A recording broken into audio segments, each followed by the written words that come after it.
Good to have you here. Thanks for joining us. This is Marnie Swedberg. I'm here today with our guest, Darcy Steiner, and we're going to be talking about beauty beyond the thorns. Today, we're going to discuss the surprising and beautiful upside of suffering, how to become a willing vessel instead of trying to control the rudder, how to find your new why and trust God with his why for your life, how to relate to God when he seems silent, move from pain to purpose, grow closer to your spouse during seasons of suffering, serve others even while you're on your own healing journey, and how to use a journal as healing balm. Our guest today is Darcy Steiner. I got those two together.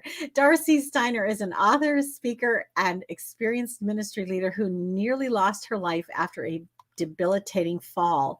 Through her book, Beauty Beyond the Thorns, Discovering Gifts in Suffering, and through her public appearances, she helps women experience hope and joy on the journey. Her website is darcyjsteiner.com, and you can also invite her to speak through womenspeakers.com. I'm super excited to have her with me right now. Welcome to you, Darcy.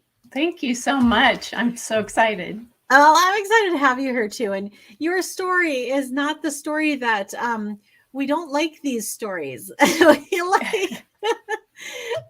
We like the story where you start broken and then you go into the beautiful princess. Those are the stories we love. And the ones where things were going well and then there was a huge setback. Those are harder stories to really embrace, right? Right, definitely. Yeah. And you model that journey so beautifully. I know you would never have chosen it, but God chose it for you. And you are such a beautiful example of how to really stay focused on the beauty that he wants to bring out of suffering. Oh, thank you, Marnie. Oh. Yeah, let me give some background about my suffering journey. So 20 years ago, I was running up the stairs, ran back down, and slipped on a piece of paper. So I tumbled down the stairs, jumped over the baby gate. The brain does crazy things when you're falling. So I ended up hurtling over that. But as a result, I crashed into the wall, spun around, and face planted into the ground. Wow. And so I injured my back. That injury led me to stay in bed longer and longer. So I was disabled, bedridden for 2 years, and then in a wheelchair for 2.5 more. Wow. So during that time, I developed this condition called CRPS, and it's complex regional pain syndrome. And what that is it's a severe nerve pain disorder that causes excruciating pain that would be so much worse for a normal person, for me to feel than a normal person. We just are extremely sensitive to touch, to pain. And so it increases inflammation too. So it's not a common disease. It's pretty rare. So don't worry. But it usually happens as a result of an injury. And then it's a secondary injury. So you've been dealing with this for a long time now.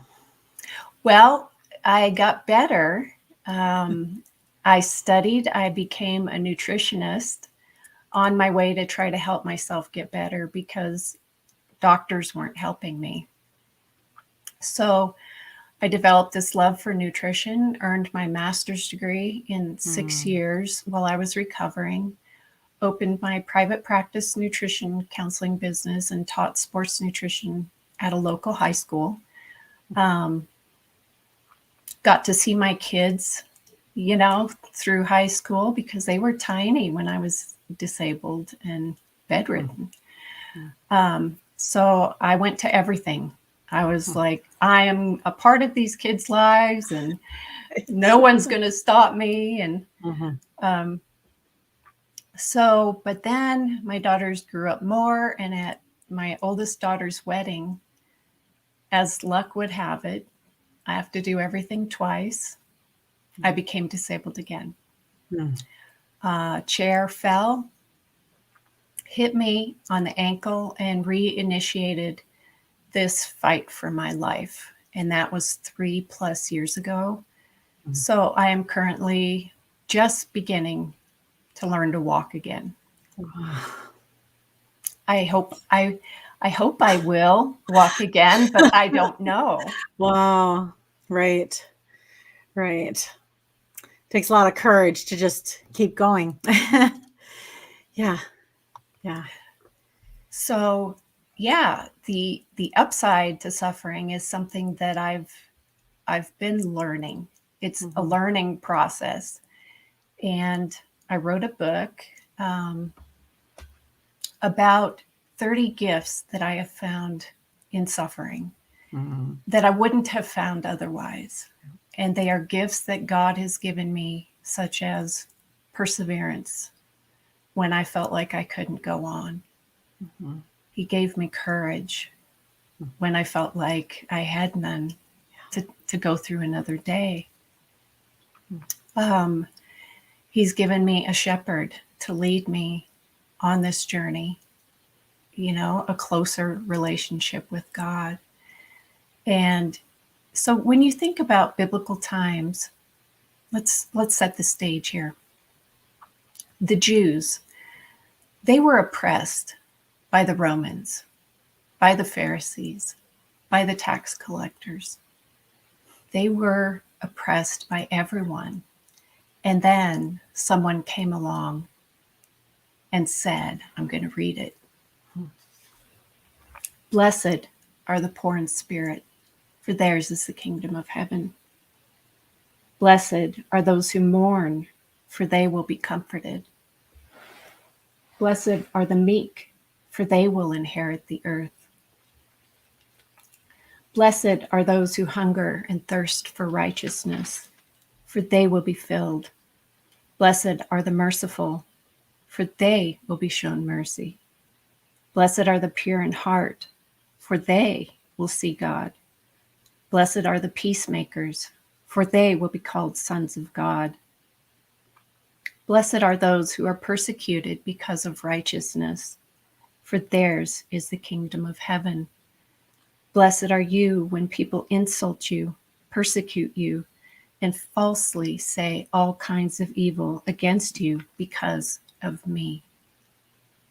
Now, Jesus was new to the scene. He said, because of me. What Jesus had just done was turn this world upside down. Yeah.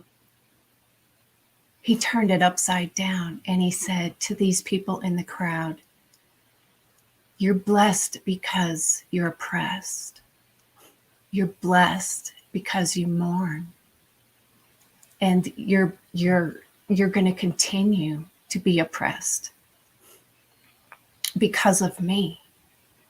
But he said, keep enduring. Keep seeing the upside of this suffering, because there are gifts coming. And you will not understand this. You're going to keep being persecuted, but watch me. So Jesus turned this world upside down. So when we look at our sufferings, we need to consider ourselves blessed. He has gifts for us. And when I was going through the most difficult part of this suffering, my husband was with me, and we had our own journey, but we had our journey together. And the upside is the upside downness of this world. We have to hold on to what Jesus says, what Jesus makes this world out to be. And we grow closer. We can grow closer to our spouse during seasons of suffering, because for Mark and I, so what happened to me this time during my disability is I lost complete use of my hands as well as my feet. And so Mark sat by me for 2 long months, and he hardly worked, because he understands that, well, he knew I needed him, but he ordered his loves. He prioritized his loves, just like Augustine taught, just like C.S. Lewis taught. You know, he put me ahead of his work, and he would bathe me. I couldn't dry my own tears. He dried my tears like Jesus will one day. He fed me. He read to me. Every moment I was focused on excruciating pain and I couldn't move. So he lived for me. He brought me food, cooked, moved the commode so that I could use the commode. He prioritized loves. And yes, we have our own journeys, but we were in this together. I think, you know, Mark realized this isn't just Darcy's journey. This is my journey too. We're in this together. And when God calls us to a journey and one spouse is involved, it's not just their journey. It's our journey to be on it together. And I feel so blessed to have the husband that I do, because he saw this and he has been with me in the hard times and the not so hard times. Beautiful example of Christian love as well as spousal love there, or just he became what you needed as you needed it. He did. Yeah. Mm-hmm. He was so sweet. He would play music for me, you know, and he would sing with me. And Mark doesn't like to sing, but he would lay there and he would just start singing hymns, and he'd be like, sing with me. And that would distract me from my pain. Yeah. And he did whatever he could. Mm-hmm. Wow. That's so beautiful. What have you learned as you have, I'm sure, gone through all the stages of grief, probably multiple times during this thing, you know? What have you learned about actually being willing to let Jesus direct this instead of needing to be in control? Yeah. So, you know, it's taken a long time, but I have begun to pray, God, I'm a vessel. I'm a willing vessel. And I try to take control of the rudder, you know, and turn the ship. But he's the one that sees the all. I can't see anything but a puzzle piece, my own. So when I try to take the helm and steer the boat, he tells me, no, go sit in the stern. Go sit in the stern. I got this. Go sit in the stern and let me do this. Mm-hmm. Because you can't see. You can't see where I'm taking you. So just go sit back there, enjoy it, and see what I'm about to bring you. And it took disability for me to realize I need to empty myself. I mean, he's emptied me. He's emptied me from a lot of things. He's emptied me from the ability to walk. He's emptied me from the ability to care for my grandbaby by myself. These are things that hurt. He's emptied these things from me. And I think of rigatoni. You know, rigatoni it's the tube. It's like a tube. And in this tube is nothing until you put cheese in there or whatever you put in there. But a dry rigatoni is an empty vessel. And so I picture this. I'm like, God, just flow through me to empty me of myself further and just be what you know, let me be, make me what you want me to be, because I don't know. Right. But since you can see, you can help me. So it's a willingness, and willingness is the key. Yeah. And he can take me wherever he wants. I won't say no. I won't say no. I haven't said no yet. I almost said no the other day when I was prompted to start a Bible study, women's Bible study, and I can't walk. And I was like, how am I supposed to do this? But you know what? He'll figure it out. He prompted me very clearly. Yeah. Yeah. We were just talking, my husband and I were just talking this morning about, saying yes to God. And the thing that's tricky about saying yes to God is that we know what he had Jesus say yes to, a cross. We know what he had Stephen say yes to, being stoned to death. We know what he had John the Apostle say yes to, being boiled alive and then put in the island of Patmos to die. It's not that when we say yes to God, he promises that everything's going to be beautiful all the time and pain-free. Not at all. He promises that no matter what we're going through.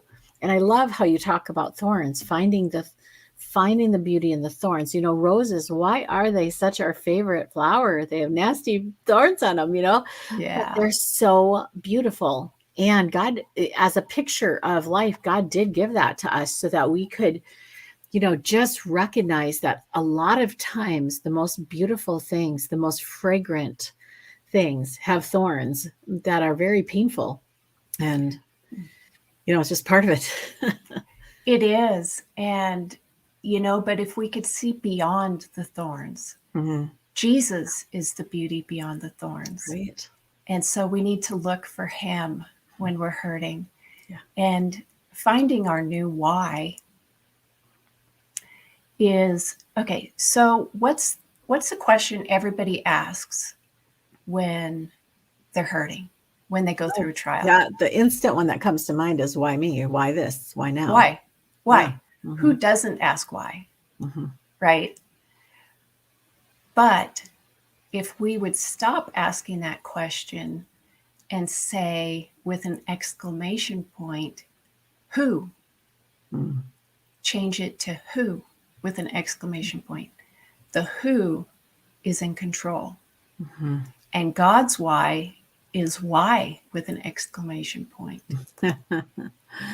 Yeah. He knows the why. He sees the end of the story. Right.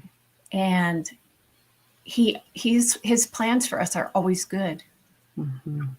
He has our best interests at heart. Right. But he chooses to grow us in different ways than we would choose for ourselves. So that's why we ask the whys. We don't see it, we don't understand it, and we can't understand it. We might never know the why, but here's the thing. Job and God conversed. Yeah. But God never told Job the why.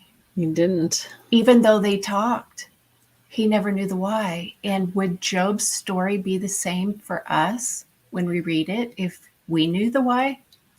If he knew the why? If Job had known the why, his story wouldn't be the same. And God would not have been able to use him in the same way that he has used him for us. And so God is letting us have the same thing. He has just as beautiful a story for us. It's such an impactful story for our lives without telling us the why. Yeah. He doesn't owe us that. He doesn't. And it's so true that in the story of Job, God focused all of his attention on the who. Yeah. On himself. It's like, but were you there when I set the stars in the sky? Were you there? It's like, but who are you going to trust? Yourself, who can only understand so little, or me, who's God. Every morning when I'm starting into the part of my morning prayer routine where I start to pray for individuals and pray for the women around the world by country, I almost always start with a prayer that includes these words. I am so grateful and enjoy dancing and relief.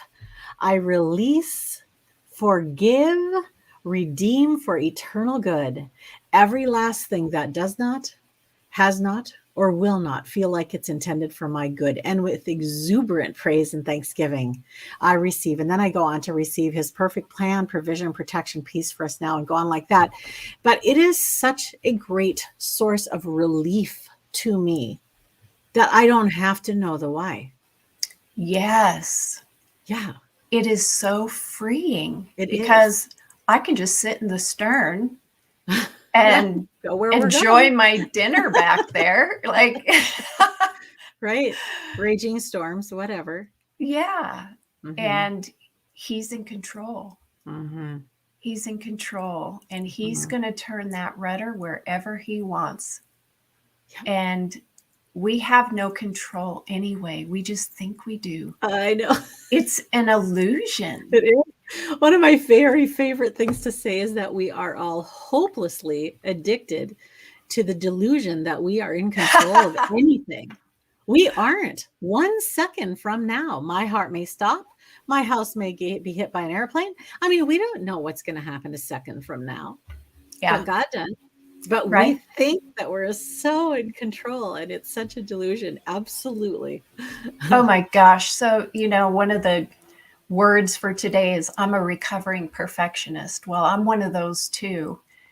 And, I would be the person that would have everything scheduled. You're doing this, you're picking up this kid then.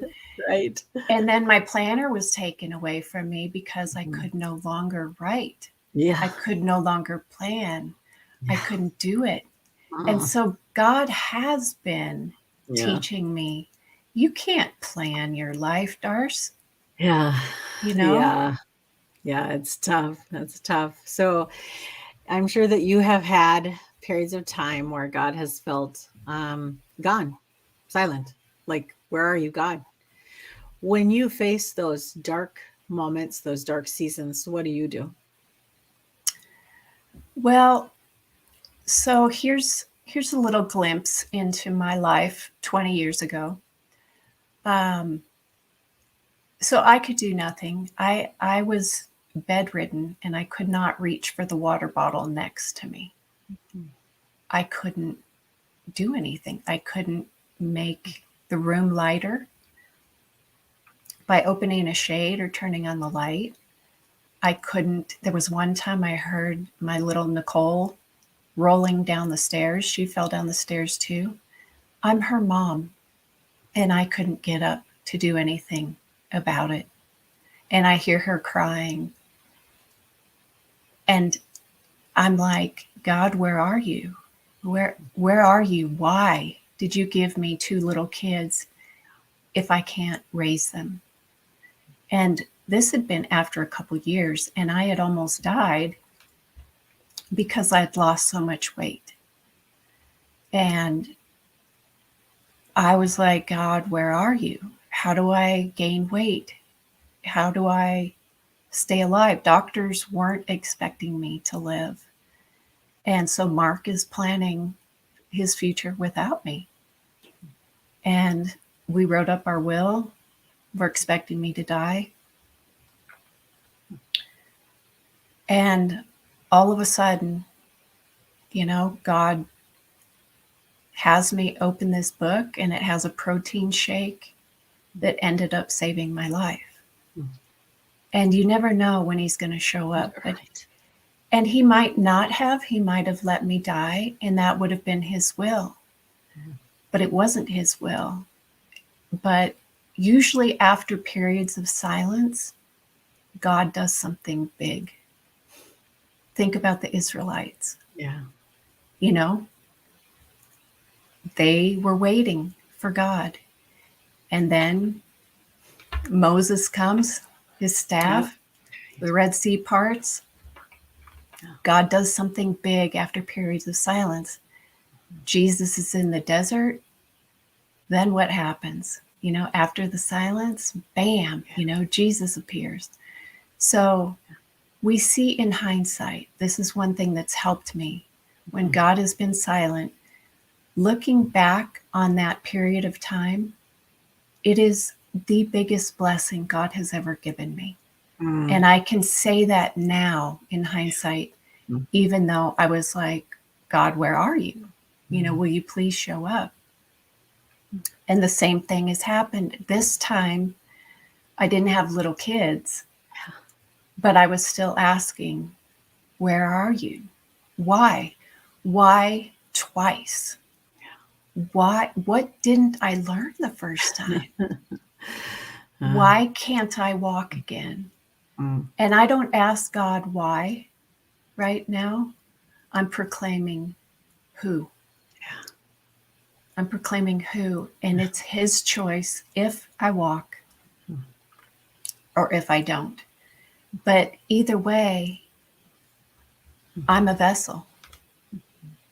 Either way, I'm a vessel. And sure, I'd like to walk again. That's my hope. I pray for that still. But, when he's quiet, I know he's up to something good because I saw in hindsight that he was up to something good. So yes, this second time, it's a little bit easier for me to trust that. And I'm just trying to be a vessel. That's my daily goal, is just be that vessel and to be quiet.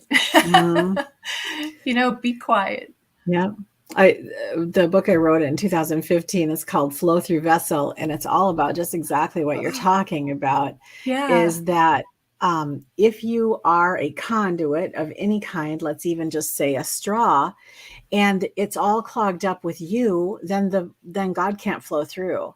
Right. But as that vessel is cleaned out of self, then there's room for him to flow through. And I remember when I was younger, really fighting about this. It's like, why did you bother make me if you just want to live through me? That seemed like weird and wrong to me. But now I understand he created me exactly like I am, 3 billion base pair of DNA strung together in a particular way. It isn't that he wants to not have me be Marnie. I am to be all the giftedness that he put in Marnie, but letting him, like you say, take the rudder and me sit in the stern, and not have me be thinking that I know best what he created me to do. He knows best what he created me to do. Right. And that's hard for us. We want to be the boss. Ever since we were 2, we wanted to be the boss. Me do it my way. So it doesn't come naturally to sit down and let somebody else tell us what to do or lead our lives like this. But it's fascinating. I mean, you have really moved from a position of why to a position of who over these 20 years, where you may still love to have the answer to the why, but you're more focused on who and the trusting of God in the process. Yeah. So during those times of silence, I mean, there's different things to do. Of course, there's writing was a big thing that helped me to process, and we'll talk about that a little bit more in a bit. But I think just waiting and trusting and following, reading the Bible, because you see that God is at work with the Israelites. You see the behind the scenes. We get the Bible. We get the Bible now. I mean, what a gift that we can see the outcome of Job's life. So the purpose in my life is to fulfill whatever it is that God wants to do through me. I mean, I have my purpose, right? Right. I have my plan, I planned my book. I had my book all planned out. It turned out nothing like how I planned, because every time I sat down to write, I prayed, God, say whatever you want to say to whomever you want to say it to, and just let it flow through me. And it changed completely from my plan to his purpose. Right. So in my pain, I had an idea, let's talk about this. And, my outline, everything changed. Because God had a different plan, and it turned out much better. I think, that's what happens. And used to make me crazy because he'd be like, he put that carrot out there, like write a book or something like that. So I'd go running toward that, running. And then I'd get nearly to the carrot and he'd say, hard right. And I'm like, I don't want to go right. I want to get the carrot. And it's like, it was never about the carrot. It was never about the carrot. It was getting closer to him and to what he had around this corner that I could have never seen if I hadn't gone all the way to the end of that road. And I just have come to just recognize nothing ever turns out the way that we think it will. No, it doesn't, because, God's plans are not They aren't our plans. There's that whole verse about that. Higher and wiser and different from ours. Okay, we kind of talked about getting closer to your spouse, but what about how from a bed, or how from being so incapacitated were you able to serve others on your journey? Thank you. Thank you for asking. The number one thing we can do for other people, and Marnie, you have done this for me, is pray. Mm-hmm. You have brought me to tears in prayer. And prayer is the best thing that we can do for other people. The other thing that I've learned is it's okay to ask other people to be my feet. So, for instance, I had a book signing a few days ago. I couldn't get there by myself. All these people came together to support me, to be my feet, to be my hands. All I had to do was sign books and smile and say hi and see friends. And, it's okay to ask for help. And, there were times, pain is very selfish. Pain makes you focused on yourself. Mm-hmm. And so you have to turn that. You have to turn that from off of yourself into other people. Mm-hmm. And so I would ask, my husband to do things. I would ask others to send a card or write a card, or, just do different things. But people want to help. Mm-hmm. And for anybody who's listening, if you are hurting so bad you can't do things, people are wanting to help, and it's okay to ask. And one lady asked me at the book signing, she said, let me know if there's anything I can do. And I said, okay, I have something. And she was so glad. I was like, can you take me to Barnes and Noble so I can see if they'll take my books? Uh-huh. So I had something in mind. She was so happy. She can't wait to take me. So I'm asking people to be my feet. Mm-hmm. And okay, think about this man. Think about Paul. Paul, he wrote 4 books while he was imprisoned. Mm-hmm. He was shackled. He was in a dark place. He was hurting. He wrote 4 books of the Bible. He wrote 13 or 14 books of the New Testament out of 27, and he had a thorn in his flesh. God used him to write more books in the Bible than any other person, and he had a thorn. That's why I called my book Beyond the Thorns. Mm-hmm. I mean, Paul used other people to send these messages. He wrote them, and he had other people be his feet. Right. He sent the messages. So, we have to ask other people if we can't walk, or if we can't write, we can't use a part of our body, or if we're suffering from something else. We've recently been divorced. We're suffering from stress and anxiety. We need to be okay asking for help, and we need to offer help, because when we do community together, we live together, not only do we help ourselves, but we help other people. Right. And this woman who I asked, can you take me to Barnes and Noble? She needs community. She's lonely. All these women who I don't know, just a lot of lonely women have been coming to me. So I'm going to connect us all. I'm going to connect everybody with a Bible study. Whether you're near or far, you can join us by Zoom. Whoever wants to come to this new Bible study. It's something that God is helped me to learn to be okay with asking for help.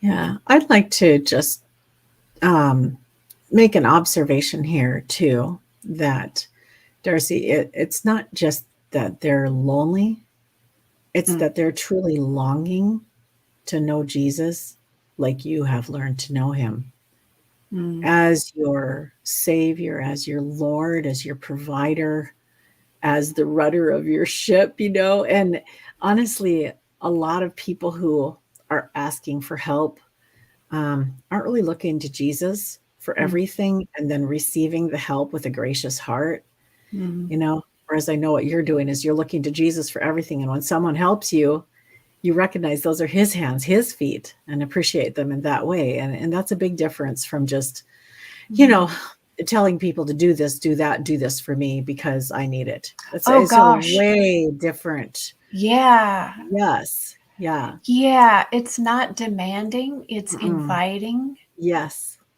And realizing that they want connection too, but no, it's not do this for me. And I've never treated my husband like that either. In fact, I've learned to do without a lot of things. Because you just had to, right? Yeah. It was. I just ask for my basic necessities, and that's it. Yep. So no, it's being sensitive to the needs of others. Right.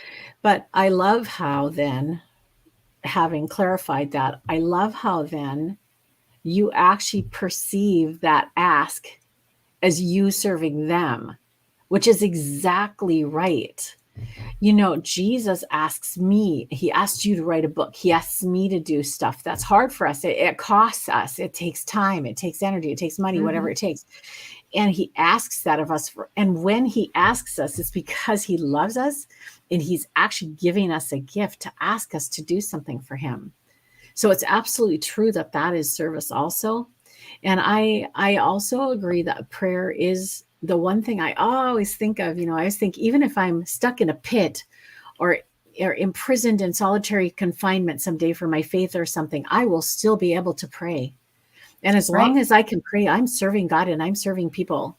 And so there will never be a moment. There was several years ago, I lost my voice completely for over 6 weeks. And as the days and weeks went by, I wondered if it would ever come back. Will I ever speak again? Will I ever sing again? I'm a singer. I love to sing. And there was a song that God had poured through me before that.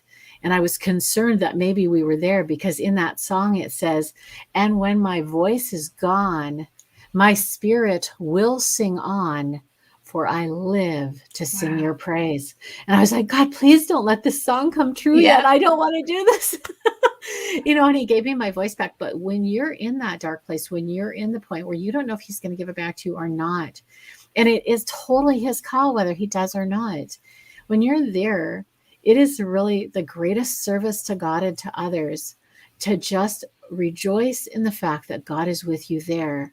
And if there's nothing else to be thankful for, there's that. We can be thankful for that we're not alone in it, that he's there with us. Yeah.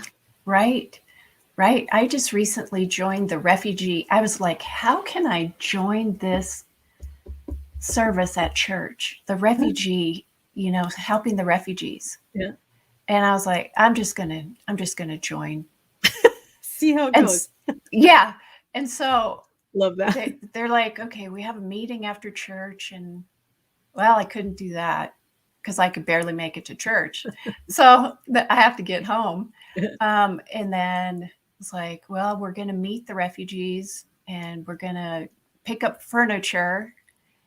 And so I donated a dresser. Nice. So God helped me figure it out. And then the lady that's in charge of it, she's like, she started writing me and she said, will you pray for this specific need? Will you pray for this specific? So she learned that that's my job. And so I'm on the refugee team. Nice. And I I donated a dresser, and my feet are other people's feet, Yes. but I can pray to God Yes. for them to be the vessels, to. Absolutely. And I think it's really a lie of Satan that comes in and tells us that if we can't go do it ourselves, we're of no use. And that is so not true. That is so not true. Oh All gosh, he asks, yeah. sorry to interrupt you. No, it's okay.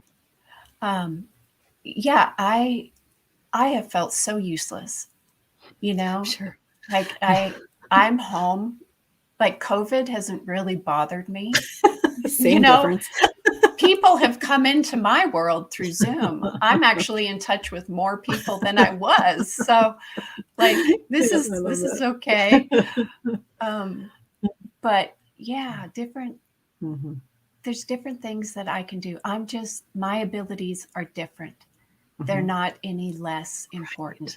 No, no. And because they might seem less important to other people, I have to be focused on God, Right. Right.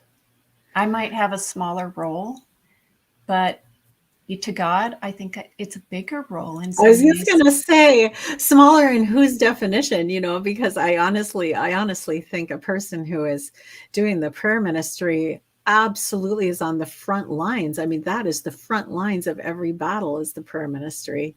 Yeah. Who was it? There was a great preacher years ago that said Satan scoffs at plans and programs that are not bathed in prayer.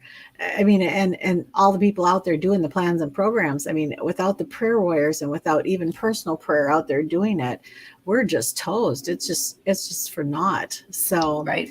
the last thing we want to touch on here real quickly is journaling. And you said at a few points that you didn't even have the use of your hands. I didn't. And were you able to, in some way, journal at those times, or did you just have to just pray and be in the moment? Yeah, that would be really hard for me. I really love to pour, I have my notebooks. I've got notebooks everywhere, it's just writing. And it is it's really healing It to is. let the words flow on paper. So talk a little bit about journaling, and then maybe just in that section here to talk about what you did when you couldn't journal. Okay. Well, let's start with before, when I could. So I never knew that I could write a poem. And my poems are just like, there's a few in the book. But when you're in such a desperate place and you're talking to God, sometimes there's nothing to say, but something so simple that comes out in the form of a poem. Yeah. And so I have some poems of lament in my book, and I have a poem of rejoicing.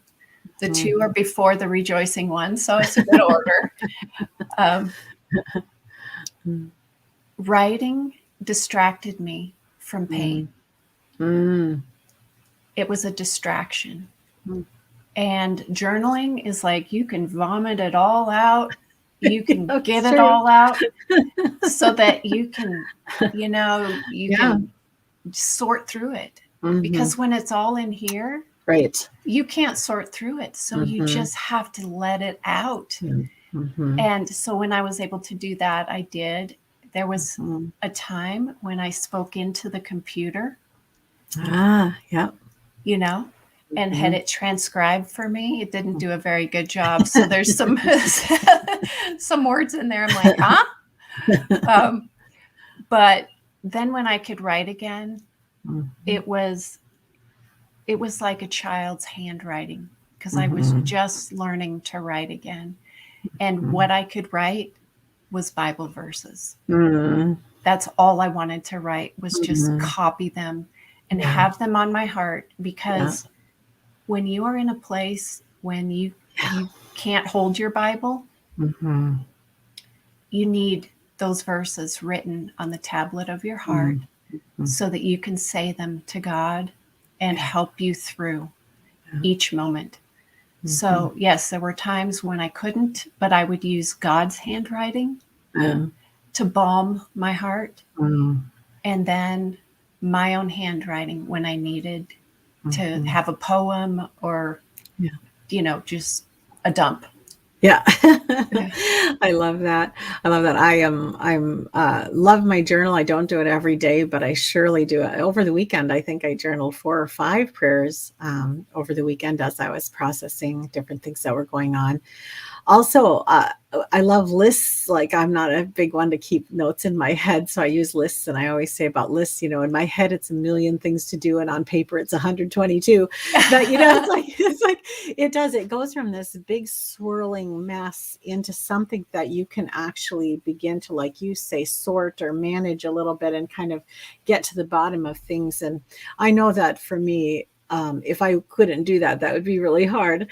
There are so many things that you have had to say, I just trust God to take care of this for me. Things that you used to be able to do yourself and that you would long to do yourself. And I'm just so proud of you for keeping your eyes on Jesus and for just being such a beautiful example of just walking through a dark valley that none of us would ever want to go through or would ever even want anybody we love to go through.